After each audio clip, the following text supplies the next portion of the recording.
माझे मित्र वैष्णव यांनी एक पक्षी घेऊन आले.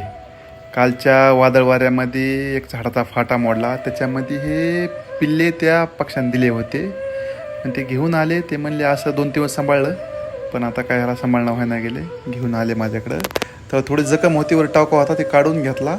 त्याला मलमपट्टी वगैरे करून घेतली, कारण की खाली पडला असेल किंवा दुसऱ्या पक्ष्यानं मारला असेल त्याला.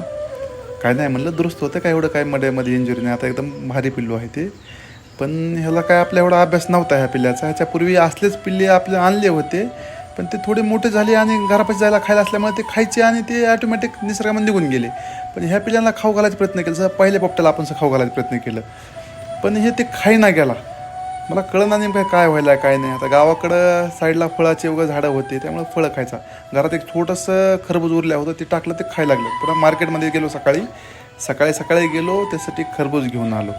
कोमलनं कट केले. पुन्हा ह्याच्यापूर्वीचं 2 आपल्याकडे पोपट आहेत, त्यांना ह्या आठवड्यात सोडलं होतं, पण ते लहान पिल्लू असल्यामुळं पुन्हा ते घरी आल्यामुळे ते आपण जवळ ठेवलं. आता ह्या आठवड्यात गावाकडे गेलं की त्या बारक्या पिल्ल्याला सोडून द्यायचं वापस, कारण की आता मोठं झालं, निसर्गामध्ये राहू शकते. पण हे पिल्लू आता इतक्या लवकर निसर्गामध्ये राहू शकणार नाही. ह्याला अजून जखम भरायची, ह्याला निसर्गामध्ये राहायचं कसं शिकवायचं, पुन्हा याला सोडून द्यायचं. चला, सध्या तरी एकदम मस्त आहे. काय असलं नवजून तर अजून कळवित राहील. धन्यवाद.